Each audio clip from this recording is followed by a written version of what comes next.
Bienvenidos, buenas noches y en este domingo cerramos la semana con usted acompañándonos en el segmento de las entrevistas de su noticiero a las 8:45, completamente en vivo y ya en la última etapa del año en donde los temas que habitualmente definen la agenda política del país han empezado a agotarse y uno de ellos precisamente ha sido ya la aprobación del presupuesto general de ingresos y egresos del Estado que el pasado 9 de noviembre fue aprobado en el Congreso de la República con 111 votos a favor. Esto luego de que hubiese una serie de posicionamientos, inclusive del exministro de Finanzas del gobierno central, el hoy presidente del Banco de Guatemala, quien afirmaba hace unos meses que tenían la idea de que el presupuesto del año entrante no se iba a aprobar. No obstante, como ya hemos referido, hace algunos días el Congreso con 111 votos aprobó este presupuesto. Este sería uno de los presupuestos más abultados de la historia económica del país y se estaría ejecutando en un año controversial, el año de elecciones generales. Para analizar los pormenores de cómo quedó aprobado ese presupuesto, pues hemos convocado a dos economistas conocedores del ambiente económico y macroeconómico del país, y es que nos acompañan ya el licenciado Paul Boteo, director ejecutivo de la Fundación Libertad y Desarrollo, y el licenciado Miguel Gutiérrez, ambos economistas. A ambos el agradecimiento por acompañarnos. Buenas noches y bienvenidos a Canal Antigua. Buenas noches, mucho gusto, Cristian. Iniciamos, el licenciado Boteo, con elementos generales de este presupuesto para el año 2023. ¿Cómo estamos en el tema del servicio de la deuda? ¿Cómo ve usted la distribución de los recursos entre los diferentes ministerios? ¿Y cuáles son sus primeras impresiones al respecto?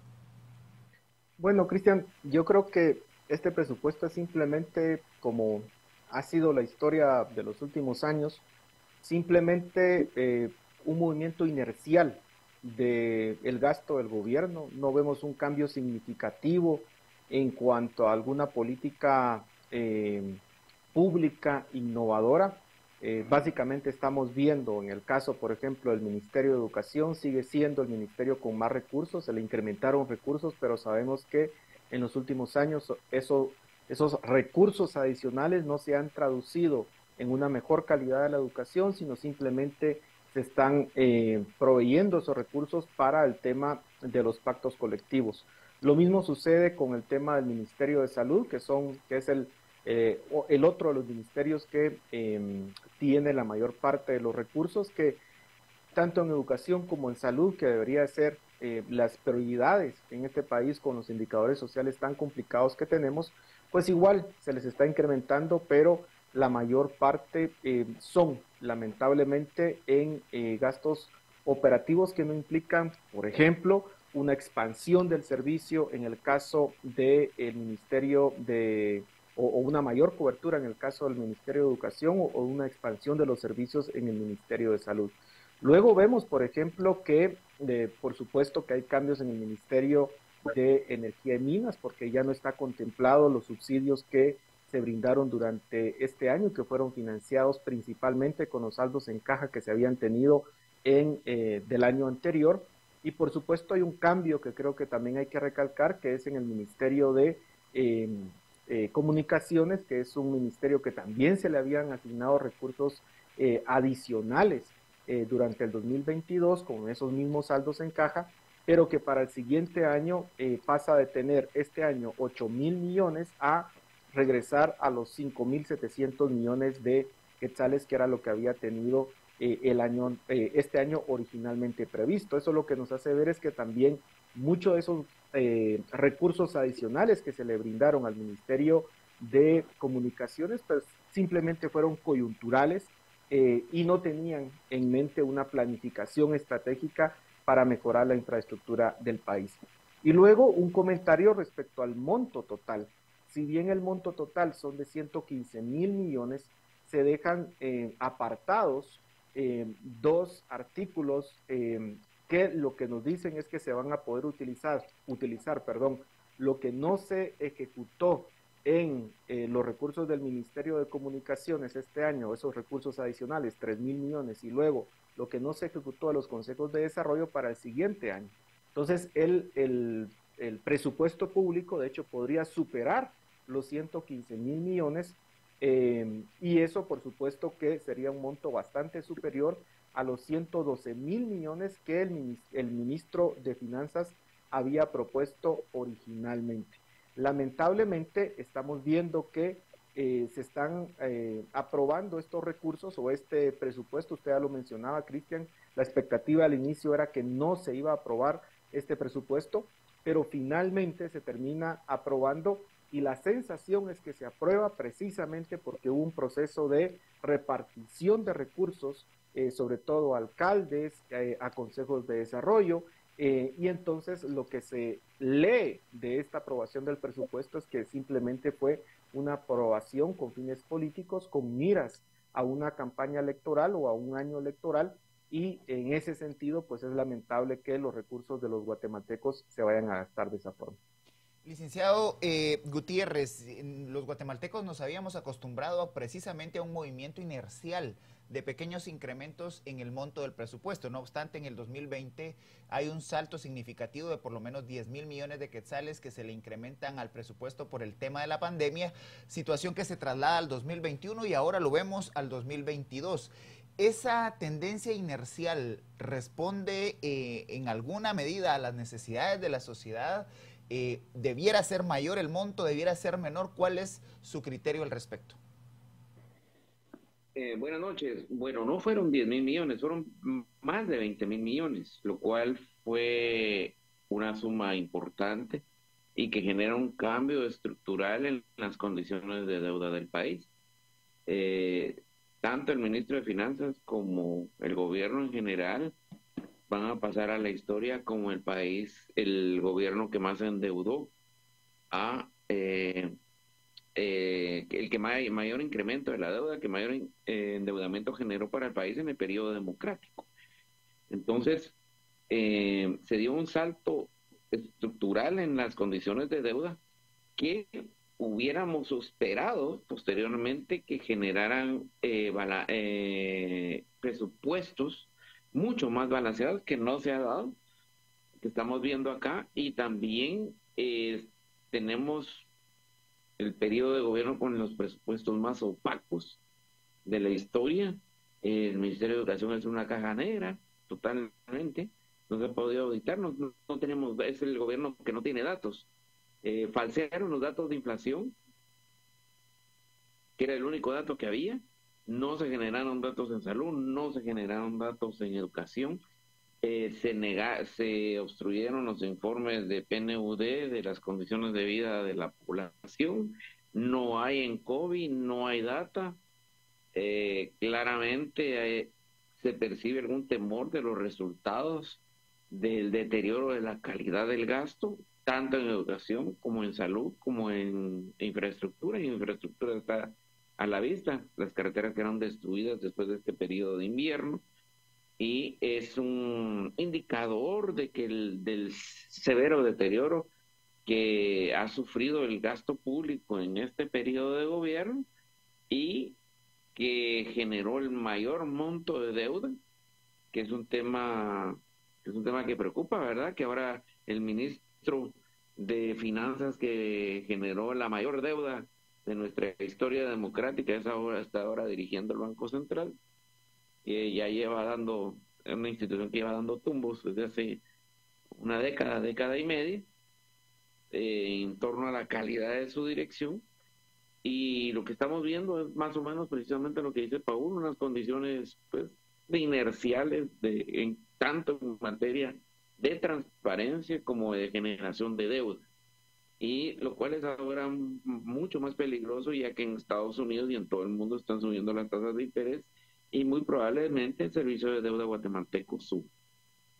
Licenciado Boteo, ya el licenciado Gutiérrez ha puesto un tema controversial sobre la mesa, que son esos 20.000 millones de quetzales que se destinaron a gasto social en el periodo de pandemia y que no estamos hasta la fecha como totalmente claros de cuál fue el impacto socioeconómico de esto. ¿Cómo ve usted el impacto de este gasto público pudo en alguna medida cambiar condiciones estructurales de las poblaciones pues con menos ingresos, o simple y sencillamente tenemos que hacer la pregunta de dónde está el dinero?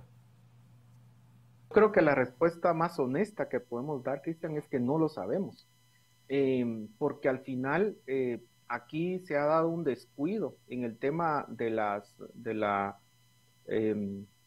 cifras o de las estadísticas en el país, como ya lo indicaba Miguel. Y por ejemplo, un dato tan importante como es la pobreza.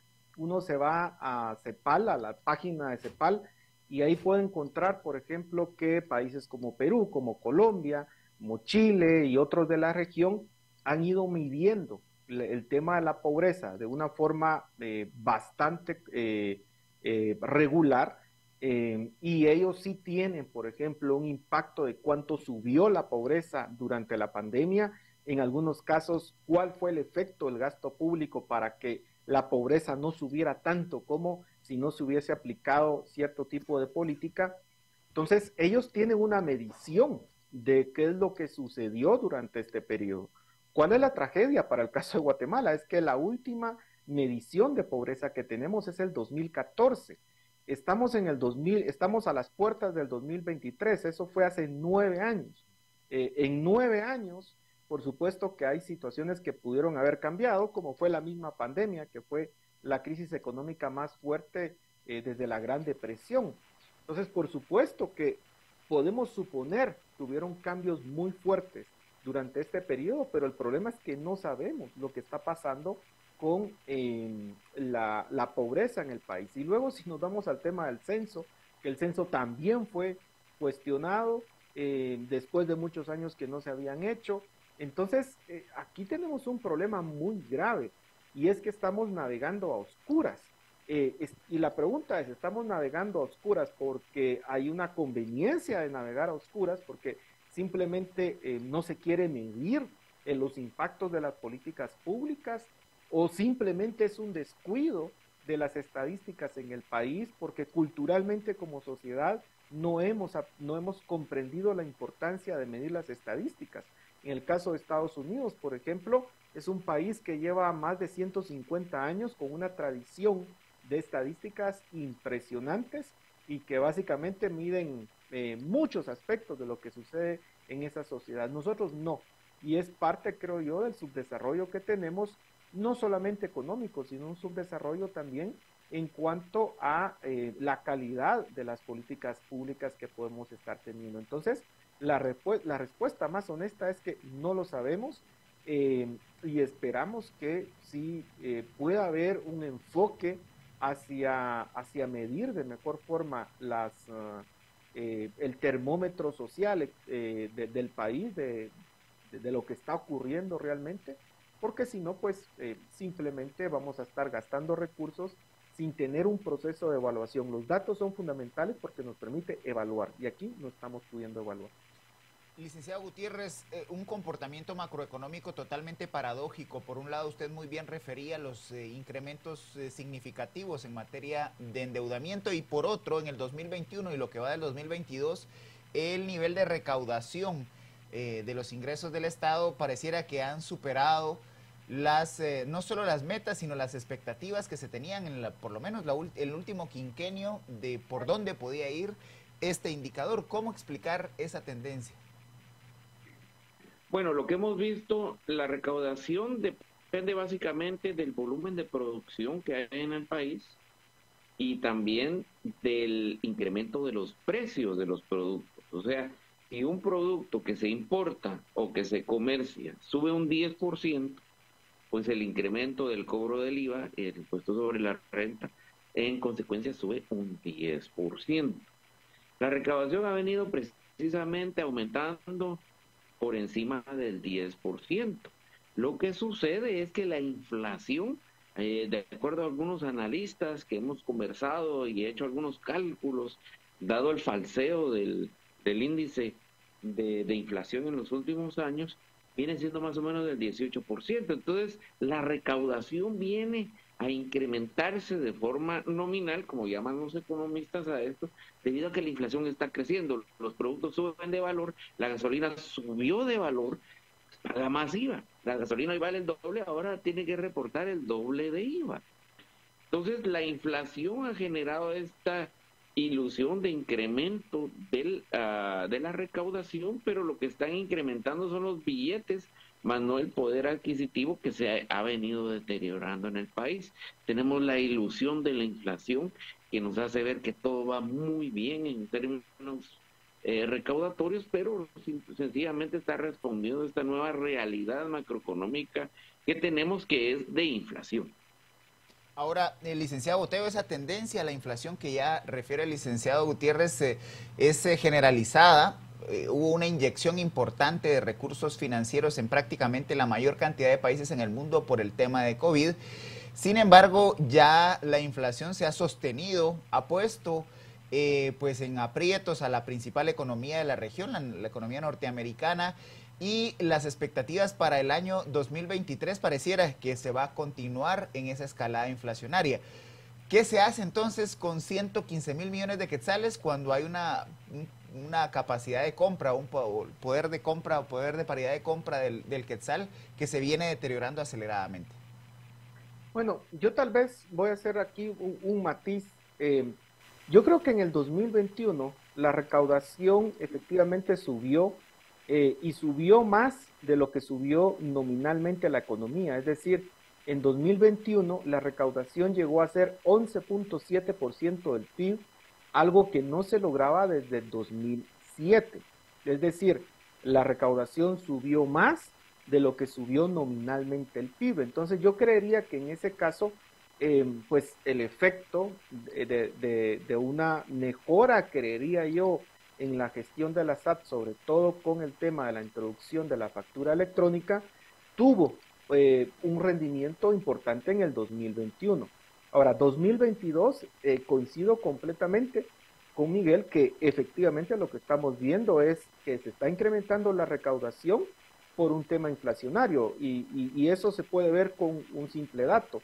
El 45% del incremento de la recaudación que tenemos este año es por comercio exterior, principalmente por el IVA de las importaciones.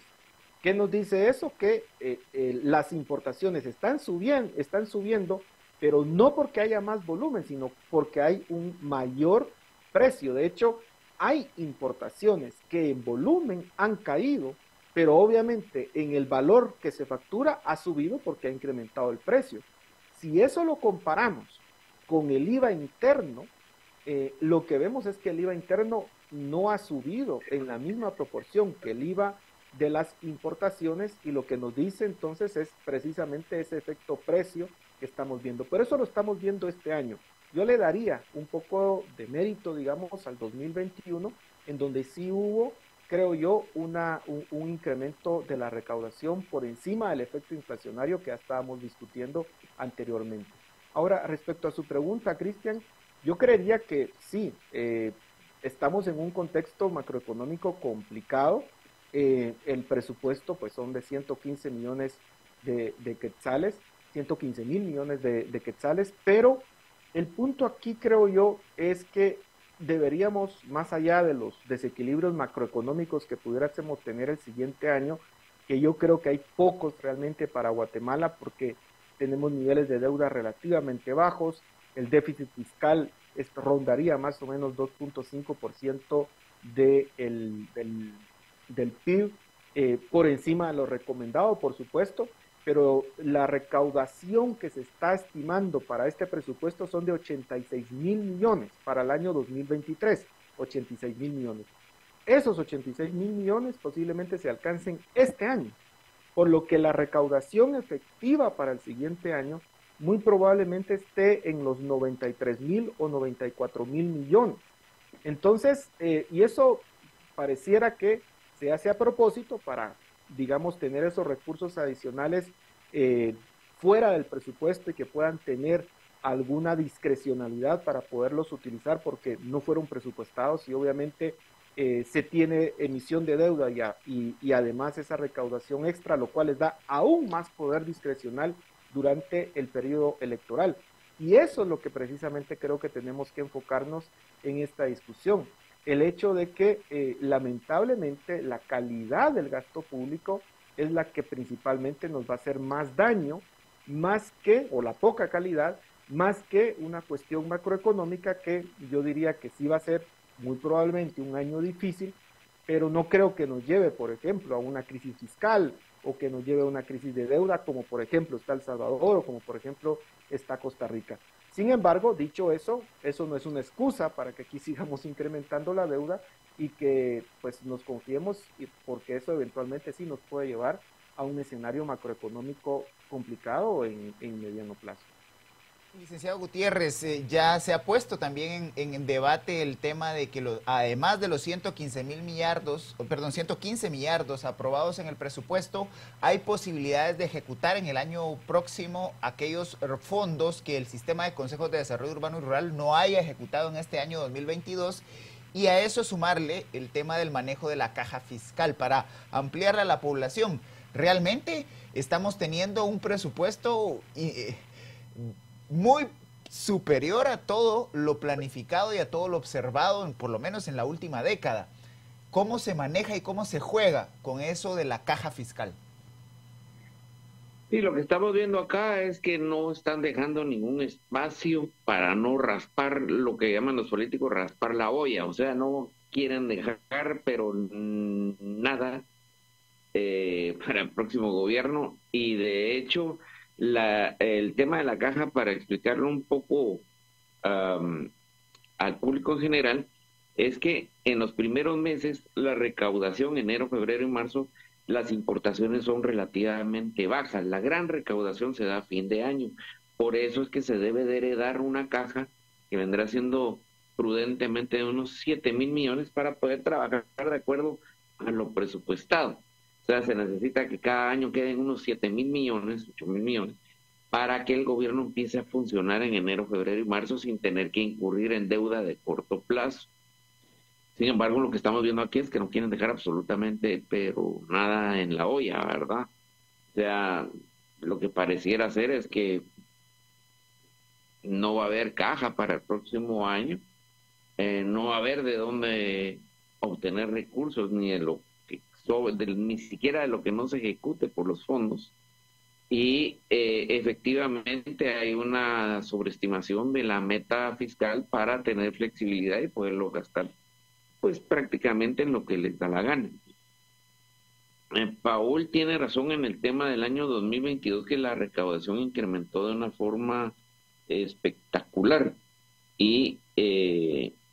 pero esto se debió a que el año previo, que fue el año 2020, cayó también de una forma espectacular. Entonces hay un efecto aritmético. Si en un año cayó 14, el otro año aumentó 20, la diferencia entre una caída de menos 14 y más 20 es 6, dividido entre 2, 3%. Realmente nuestra recaudación sigue siendo lo mismo. No ha tenido ningún cambio, ningún incremento fantástico.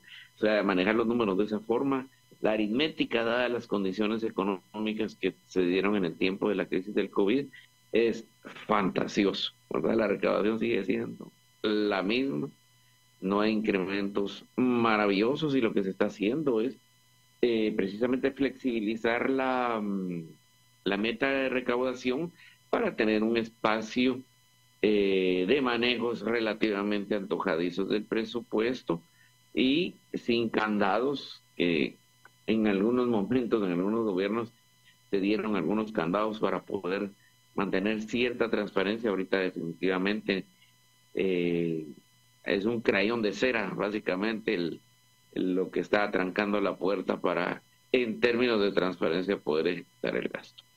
Licenciado Botero, entramos en esta última parte de la entrevista a analizar esos bolsones dentro del presupuesto que corren riesgo de poder ser mal utilizados, no solo por mala calidad de gasto, sino además por gasto clientelar o predominantemente gasto electoral.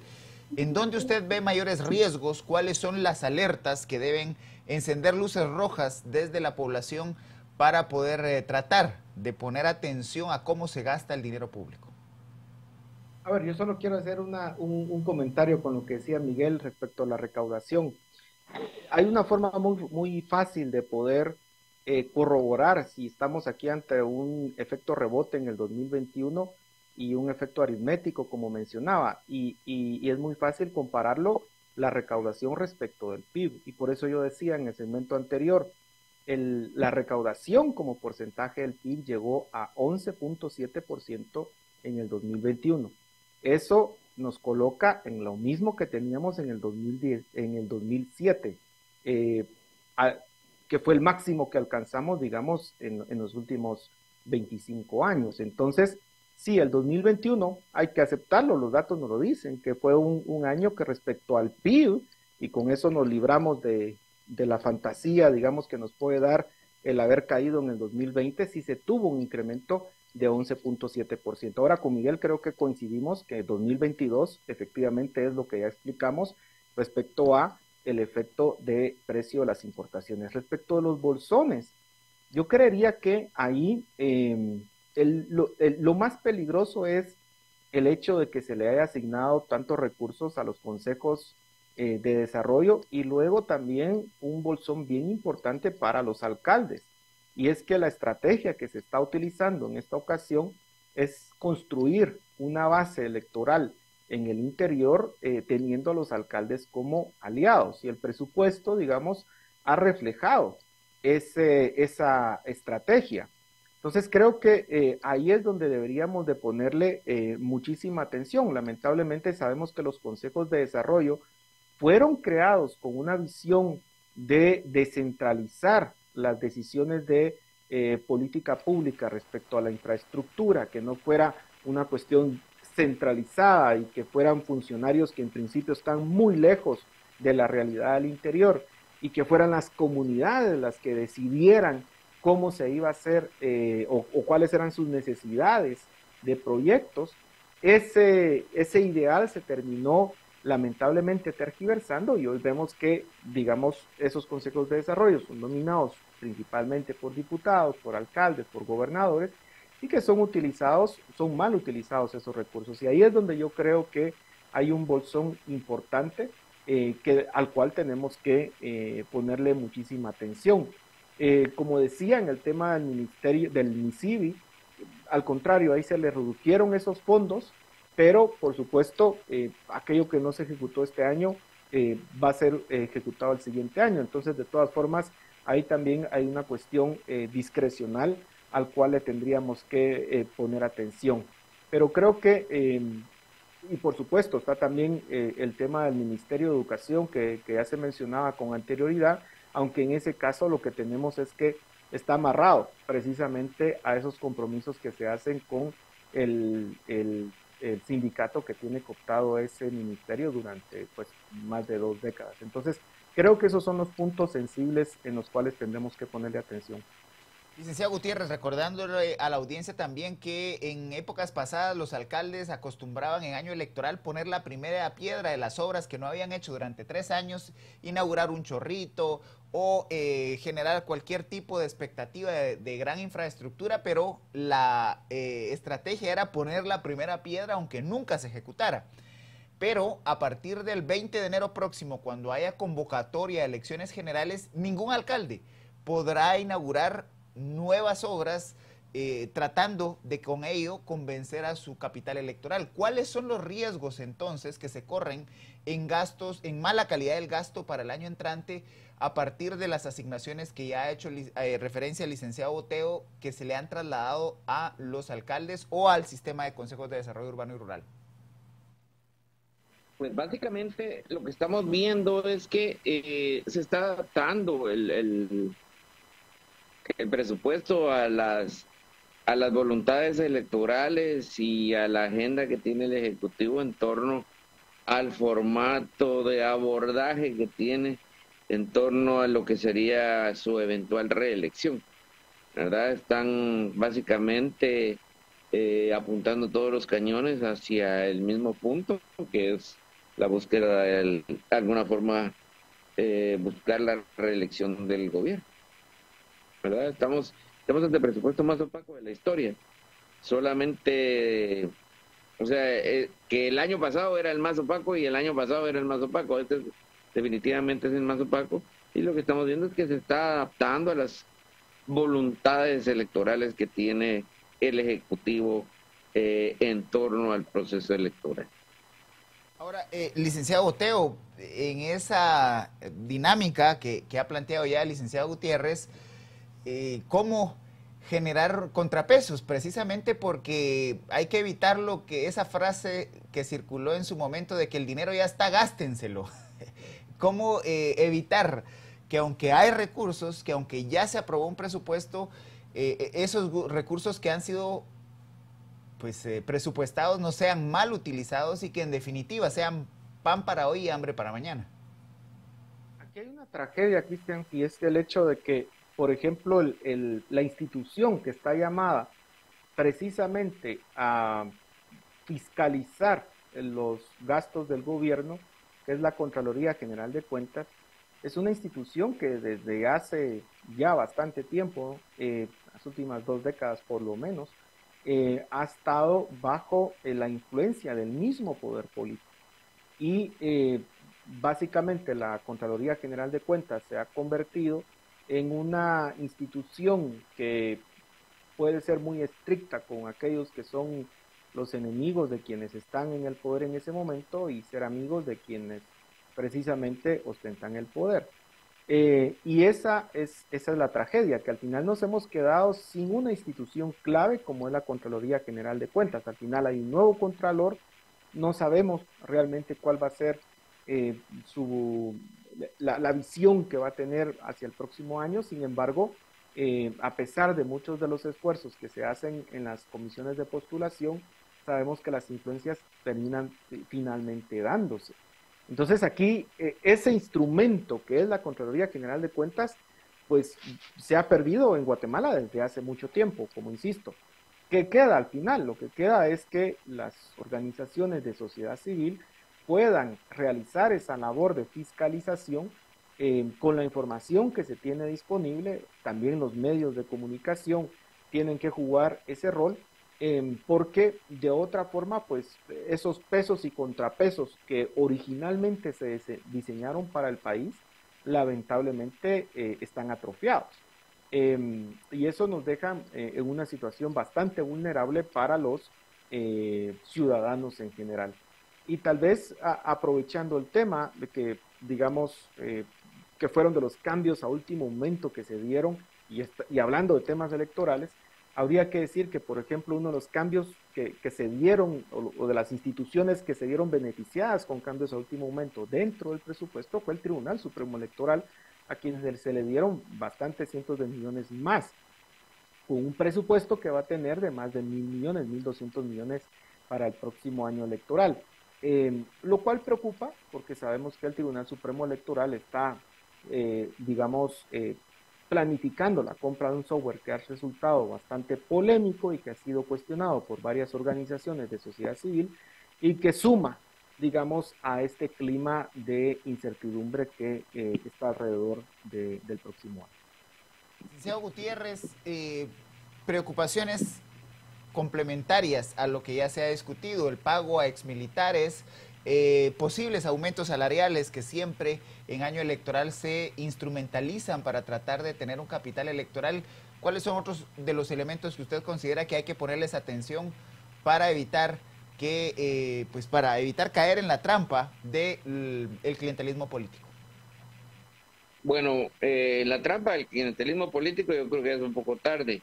Ya a los señores exmilitares se les ha indemnizado. Esta sería la 4ª o 5ª vez, si no estoy mal. Una fue en el gobierno de Berché, otra en el tiempo de Portillo. Creo que también Colón los indemnizó.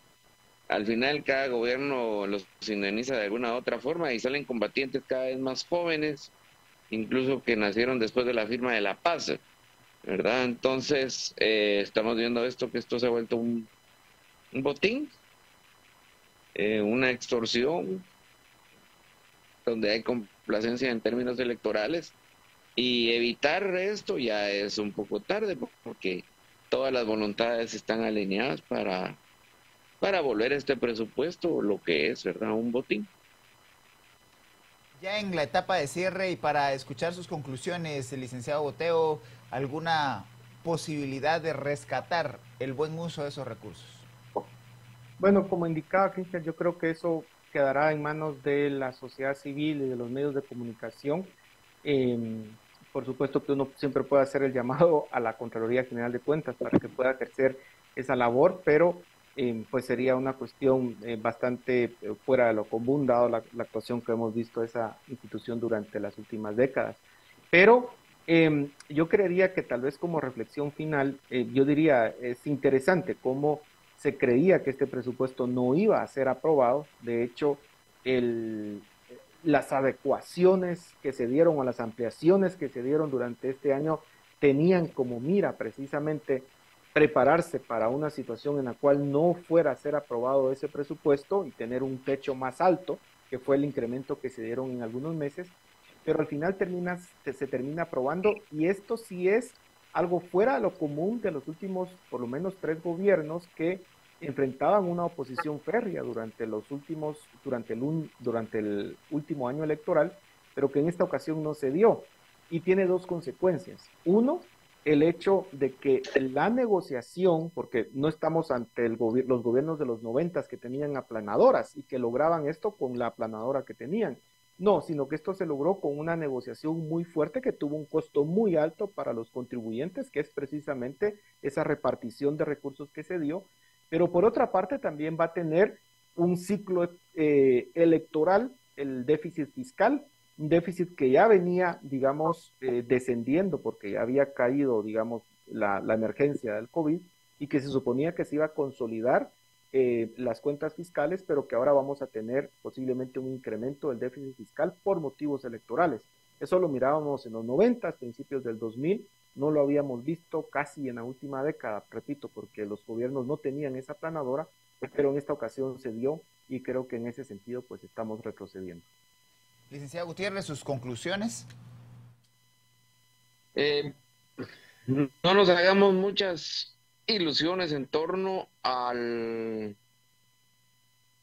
resultados que se puedan obtener de este presupuesto. No, no creo que podamos esperar más que una recapeadita de las carreteras, y en materia de salud y educación, pues vamos a seguir primero teniendo la percepción de que se sigue deteriorando la educación, la salud y los servicios del Estado en Guatemala, más no los datos, ¿verdad? Entonces vamos a tener ese reto como país después, datar cómo realmente, cómo va el país, ¿verdad? Que ahorita solo percibimos que va mal, y que el presupuesto pues básicamente no responde a las necesidades de la población en términos generales. A ambos el agradecimiento por haber tomado esta comunicación y haber trasladado a la audiencia de Canal Antigua sus importantes reflexiones en torno al presupuesto para el año 2023. Buenas noches. Buenas noches. Buenas noches. A usted la invitación a que se siga informando con los noticieros de Canal Antigua. Ponemos sobre esta mesa siempre la información que pueda orientar sus decisiones y sobre todo tener un criterio lo suficientemente informado para actuar en esta realidad de país tan complicada. Muy buenas noches y mañana, desde muy temprano, estará este noticiero de los guatemaltecos en Canal Antigua a su servicio. Buenas noches.